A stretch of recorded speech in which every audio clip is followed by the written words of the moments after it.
പ്രതീതി രാഷ്ട്രീയം എന്ന് പറഞ്ഞാൽ ഒന്നുണ്ട്, അത് നമുക്ക് വിശ്വസിച്ചേ മതിയാവും. കാരണം അങ്ങനത്തെ ചില പ്രതീതികൾ കൊണ്ടാണ് ഇന്ന് പലരും അധികാരം കൈയാളി നിൽക്കുന്നത്. എന്താണ് പ്രതീതി രാഷ്ട്രീയം?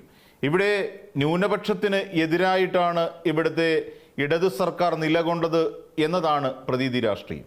ആ പ്രതീതി സൃഷ്ടിച്ചെടുക്കുക എന്ന് പറഞ്ഞാൽ വളരെ എളുപ്പം സാധിക്കാൻ കഴിഞ്ഞ ഒന്നാണ്.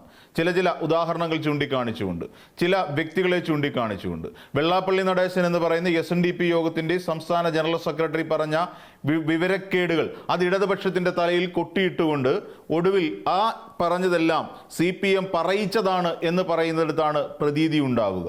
അതായത് ഇടത് സർക്കാർ അല്ലെങ്കിൽ ഇടതുപക്ഷം ഇവിടെ ന്യൂനപക്ഷത്തിന് എതിരാണ്. ഇതാണ് പ്രതീതി. ഈ പ്രതീതിയിൽ നിന്നാണ് അവിടെ ഇന്ന് കാര്യമായി നേട്ടം കൊയ്തെടുക്കാൻ സാധിച്ചത്. SDP അടക്കം, ജമാഅത്തെ ഇസ്ലാമി അടക്കം, മുസ്ലിം ലീഗ് അടക്കം, സമസ്തയടക്കം, അങ്ങനെ സമസ്ത മുസ്ലിങ്ങളെയും ഒരുമിച്ച് തൻ്റെ കുടക്കീഴിലേക്ക് കൊണ്ടുവന്ന് അവിടെ ഒരു നേട്ടമുണ്ടാക്കിയെടുക്കാൻ UDFന് കഴിഞ്ഞുവെങ്കിൽ അത് UDFൻ്റെ പ്രതീതി രാഷ്ട്രീയത്തിന് ഉദാഹരണമായി നമുക്ക് കാണേണ്ടി വരും. പ്രതീതികൾ സൃഷ്ടിച്ചുകൊണ്ട് എന്ന് വെച്ചാൽ ചുരുക്കി പറഞ്ഞാൽ ബെടക്കാക്കി തനിക്കാക്കുക എന്ന് പറയും.